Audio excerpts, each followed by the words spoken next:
This is Chester Moore, and I'm here at the National Wild Turkey Federation show, the convention, the expo. And the question that this community should be asking right now is, what's the big deal about turkeys? After all, like 40,000 people came to this city to learn how to call turkeys, to buy turkey calls, to meet outfitters, to book turkey hunts, to learn about turkey conservation. The big thing about turkeys is that turkeys may be the most important game animal in America. It goes all the way back to our founding, when the debate for America's national symbol arose.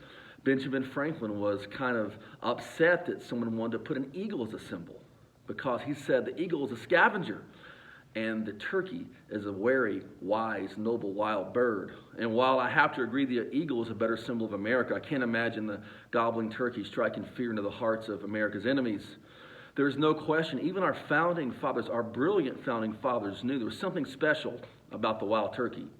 But what's special about the turkey, besides that it brings people together, besides it's an animal that people of even average income can afford to hunt, that it's very wary, that there's a great conservation story, is that they are the canary in the coal mine of the modern era. In like the early 1900s, coal miners would carry a canary in the coal mine with them to tell if air quality was bad. When the bird got sick or died, they knew it was time to get out because of the air quality. Well, in the modern era, the wild turkey is the canary in the coal mine of their modern conservation movement. And a lot of people don't even realize it, because you see, white-tailed deer are highly adaptable and can live in virtually any kind of setting, and their numbers have skyrocketed.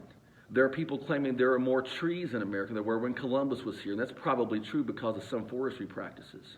But if you want to get down to the roots of what forests are supposed to look like, for optimal, healthy forests, you look at it and say, can turkeys thrive here?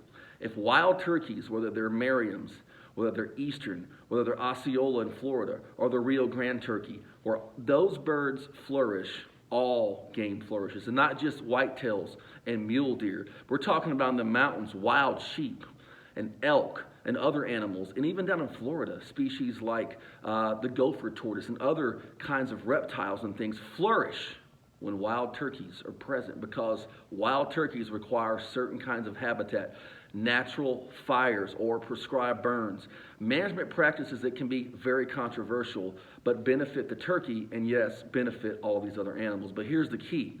There's no one with a gopher tortoise foundation drawing 40,000 people into Nashville. But the National Wild Turkey Federation has here people spending really big money to bid on auction items and things to boost turkey conservation.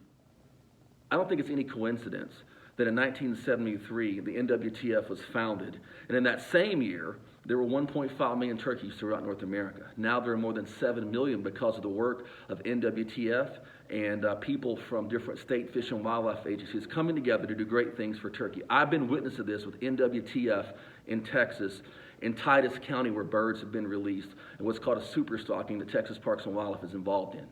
But you see, turkeys are the linchpin. If we could get people behind turkey even more, we'll get forestry. My opinion, as a wildlife journalist of 28 years, as turkeys go, so do America's forests. That's something to think about. So what's the big deal about turkeys? Turkeys could be the way to saving America's forest.